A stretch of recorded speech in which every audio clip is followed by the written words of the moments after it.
on the notification bell for update on our live feeds. I am Solomon Nelson Braid.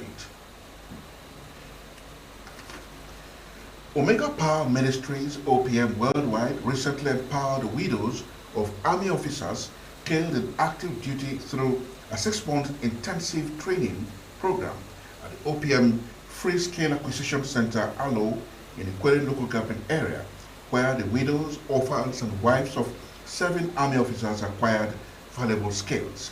Ogboka Umeda tells us more. Items distributed after the training program included free sewing machines to support tailoring and fashion design skills, free laptops to enhance computer literacy and open up new opportunities, free ovens and gas cookers for baking and cooking skill trainees, enabling them to start small businesses, as well as paint production materials to support entrepreneurship and creativity. Apostle Chinyere advised the beneficiaries to utilize the opportunities wisely. He didn't die because he wanted to die. He's defending this nation, defending our country, and he died in the process. So let's see how we can help those widows, and that is what we are doing. Okay, let's train them in different skills. After training, not just training, because you can train people and the people just stay without doing anything. So we train them, then we empower them. Major General Emmanuel Ejimimeka, General Officer commanding 6th Division, Nigeria Army, Port Harcourt, commended Omega Power Ministries' philanthropic gesture and promised to ensure that the beneficiaries make prudent use of the empowerment.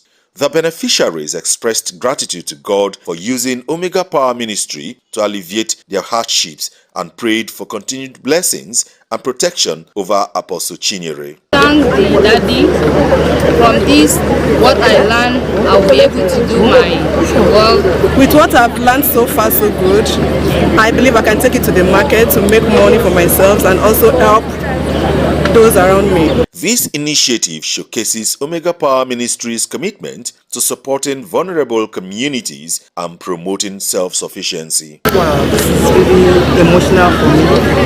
You know, when you see people's life being impacted, you know, giving people I mean, how do I even put it? A reason to live. You know, the whole essence of humanity is, you know, to be relevant. You can see the amount of starter gifts that were given to them. They run in hundreds, 400s. Like the makeup starter pack is about 150 and is original. You see the sewing machines that are there. We saw them in cartons, 400,000 naira each. The event highlighted the importance of supporting the families of fallen heroes who sacrificed their lives to keep the nation safe. By providing these empowerment packages, OPM aims to make a positive impact on the lives of these widows and orphans, enabling them to become self-sufficient while also engaging them in the Word of God. Ogboka Umeda, Rstv News. Chairman House Committee on Public Accounts, Honorable Bamidele Salam, has announced that the 11th Annual Conference and General Assembly of the West African Association of Public Accounts Committees will provide a platform for African parliaments to enhance accountability and oversight practices through peer review and shared experiences. Speaking at a press briefing in Abuja, he said one of the key outcomes expected from the conference is that participating countries will learn from one another in areas such as parliamentary oversight, budgeting, and public financial management.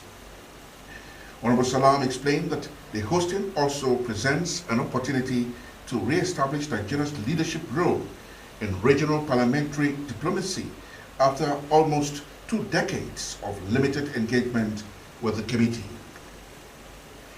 Away from that, Speaker House of Representatives, Honorable Abbas Tajuddin, has restated the pivotal role of local government councils in driving development and ensuring governance reaches citizens at the grassroots. Speaking at the National Retreat and Workshop for Local Government Chairmen across the country, the Speaker noted that effective implementation and enforcement of bylaws are essential for good governance at the community level. represented by Honorable Pascal Agbodiki, Tajuddin advised that the enforcement of these laws should be given serious attention, calling for improved mechanisms to ensure compliance and accountability at the local government level. Minister of Special Duties and National President of the Association of Local Governments of Nigeria, ALGO, Mr. Bello Lawal, called for stronger mechanisms for compliance and accountability in local government administration. Moving on, the presidency has said Nigeria is firmly on track to meet its annual non-oil revenue target. A statement signed by the President's Special Advisor on Information and Strategy, Bayo Onanuga, cited new figures showing a sharp rise in collections driven by fiscal reforms, tax compliance, and digitized revenue systems.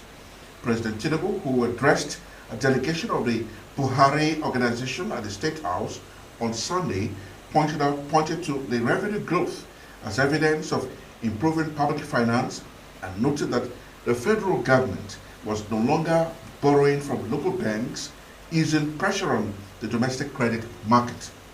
According to data released for January to August 2025, non-oil revenue rose to 20.59 trillion naira, up to 40.5% from the 14.6 trillion naira recorded during the same period in 2024. The presidency credited the increase to structural reforms, including improved enforcement, customs automation, and digital tax filings, adding that tax ahead is to ensure these gains are felt in better schools, hospitals, roads, and jobs. Onanuga said Nigeria's fiscal foundation are being reshaped for the first time in decades, noting that oil is no longer the dominant driver of government revenue. The presidency also highlighted a ripple effect at the sub-national level. For the first time, monthly allocations to Nigeria's 36 states and 774 local government crossed 2 trillion naira in July, driven by increased federation account disbursements. The United Nations has decried the deepening humanitarian impact of terrorism in West Africa and the Sahel, revealing that 1,364 children were recruited by armed groups in 2024, while more than 14,000 schools were shut due to insecurity. UN Under-Secretary General and Special Representative of the Secretary General for West Africa and the Sahel, Leonardo Simao, disclosed this on Wednesday at the Regional Conference on Combating Emerging Terrorist Groups and Strengthening Sustainable Security in the ECOWAS region and the Sahel in Abuja.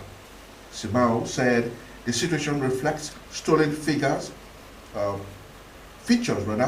fractured communities, and deepening fragility as terrorist groups increasingly exploit ungoverned spaces, local grievances, and advanced technologies such as drones and encrypted communications to entrench their operations.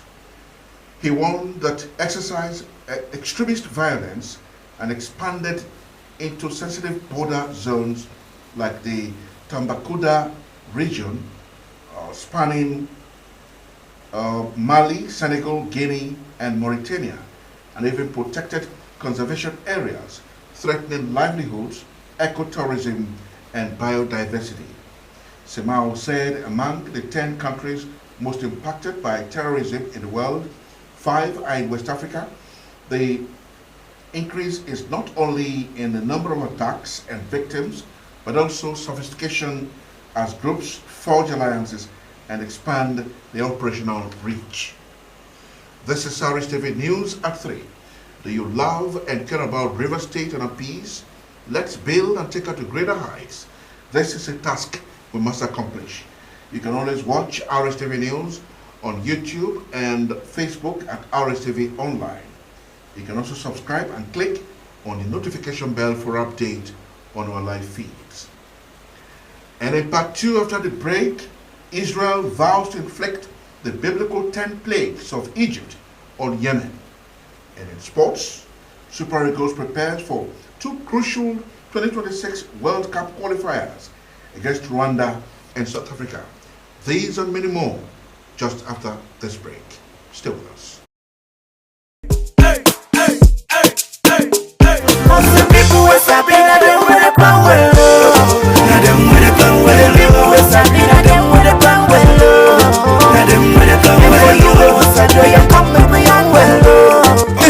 Make you sabi, make una plan well.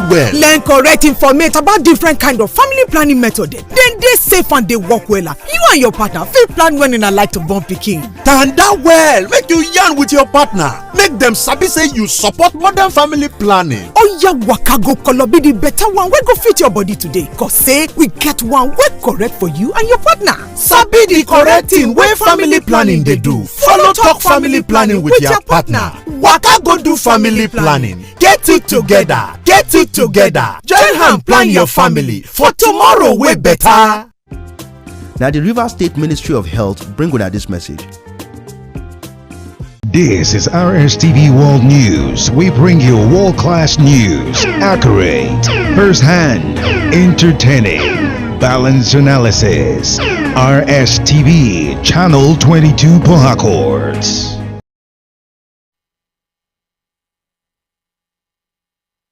You're welcome back again to the news. Israel's defense minister has vowed to inflict the biblical 10 plagues of Egypt on Yemen's Houthi rebels after they stepped up their missile attacks against Israel. He was referring to the 10 disasters that the book of Exodus says were inflicted on Egypt by the Hebrew God to convince Pharaoh to free the enslaved Israelites. Earlier on today, the Israeli army said a missile fired from Yemen struck outside Israeli territory a day after it intercepted 2 Houthi rebels. Houthi missiles rather. The Houthis' military spokesman Yahya Sari said the rebels had targeted the Aviv's Ben Gurion airport with a ballistic missile. The Iran-backed Houthis have vowed to step up their attacks on Israel after their prime minister and 11 other senior officials were killed in Israeli airstrikes last week. The Houthi have launched repeated drone and missile attacks against Israel since the Gaza war erupted in October 2023, saying that the launches are in support of the Palestinians. Israel has carried out several rounds of retaliatory strikes in Yemen, targeting ports, power stations, and the international airport in Sana'a, the rebel-held capital. United States government has defended the recent indiscriminate visa revocations affecting Nigerians with valid U.S. visas, saying the move was born out of the need to uphold the country's national security and guarantee safety of its citizens. The U.S. Embassy in Nigeria yesterday issued an updated security alert warning its citizens in Nigeria against travels to military and government facilities, especially in Abuja. According to the report, the U.S. Embassy in Nigeria had embarked on a revocation of valid visas previously issued to Nigerian citizens. Affected individuals included students, business professionals, and frequent travelers and families were informed of the cancellations without prior notice. However, responding to the report, the U.S. Embassy argued that the process was a security measure that falls within the legal mandate, adding that it had invoked the legal mandates under U.S. Immigration and Nationality Act, empowering it to revoke visas linked to potential ineligibilities. In all sports, Super Eagles captain William Troost-Ekong has spoken highly on the team's mentality and awareness as they continue preparations for the 2 crucial 2026 World Cup qualifiers against Rwanda and South Africa. Dominion allow tells us more in other sports stories. Having won just one of their last 6 matches in the ill-fated qualifying series, the Super Eagles will host Rwanda at the Godswill Akpabio Stadium on Saturday, needing a win to keep their dreams alive before travelling to South Africa to face the Bafana Bafana 3 days later. Nigeria's hope of reaching the 2026 tournament in USA, Canada and Mexico also hangs on a potential points deduction for group leader South Africa, who fielded an illegible player against the Lesotho in March. But before then, Trust Ekong and his teammates will have to put their destiny in their hands by winning their remaining matches in the series. Ahead of the crucial World Cup qualifying fixture between the Super Eagles and the Bafana Bafana of South Africa next week, the Free State Stadium located in Bloemfontein has been cleared to host the clash by the governing bodies FIFA and CAF. There has been uncertainty over which venue should host the Bafana Bafana World Cup qualifying matches at home after concerns had been raised about the unsatisfactory pitch conditions at the Free State Stadium. However, a joint statement from FIFA and CAF eventually gave the arena the green light to stage the match following their further inspections by officials from both governing bodies. Following the development, Lesotho will host the fellow South African neighbours at the venue on Friday, 5th of September, as they have no FIFA standard approved stadiums in their country. The National Youth Games, introduced in 20 by the Federal Ministry of Sports and Youth Development, serves as Nigeria's primary grassroots sports talent discovery platform. The multi-sports competition is designed to identify, groom and nurture young talent under the age of 15, with the ultimate goal of building a strong pipeline of talents for national and international sporting events. At the end of the day, Team Lagos amassed 69 medals comprising 35 gold, 18 silver and 16 bronze ahead of the chasing Team Edo and host Team Delta. Edo currently sits in second place with 46 medals comprising 23 gold, 9 silver and 14 bronze, while Team Delta are on 51 medals, 14 gold, 17 silver and 20 bronze to complete the top 3. With 3 days of action left, Team Lagos will hope to fend off the competition from the challengers Team Edo and the perennial winners of the National Youth Game, Team Delta. Dominion Alao, Rstv Sports News. And from the entertainment desk, popular TikTok sensation Habib Hamzat Adelaja, better known as Pella, has revealed his intentions to start a family with his longtime girlfriend, Javis, shortly after acquiring his first home. Has expressed that becoming a homeowner has boosted his confidence and given him the assurance to take the next big step in his personal life. According to Pella, he now feels prepared to embrace fatherhood and is eager to build a stable future with Jarvis. The content creator shared the update in a recent social media video where he expressed that becoming a homeowner has boosted his confidence and given him the assurance to take the next big step in his personal life. May Edochie, the estranged wife of Nollywood actor Yu Edochie, has taken legal action against her former lawyer Emeka Ugwuonye, accusing him of cyberbullying, defamation and cyber stalking. In a cease and desist notice issued through her legal team, Grey Law Partners, May alleged that Ugwuonye had repeatedly published damaging posts about her on social media. According to the letter, his actions went beyond defamation, amounting to ridicule, harassment, and malicious attacks that endangered her safety. As part of her demands, May requested that Ugwuonye immediately halt all defamatory publications, retract the post already made, and issue a public apology across all his platforms. She is also seeking 1 billion naira in damages as compensation for the alleged harm caused. Game of Thrones star Sophie Turner will play Lara Croft in the upcoming Prime Video TV series Tomb Raider. It was announced on Thursday. The show has been created and written by fellow Brits, Fleabag creator and star Phoebe Waller-Bridge, marking the first major work to come out of her big Amazon deal announced back in 2019. Turner said she was thrilled beyond measure to take on the role. Royal Duco, Rstv Entertainment News.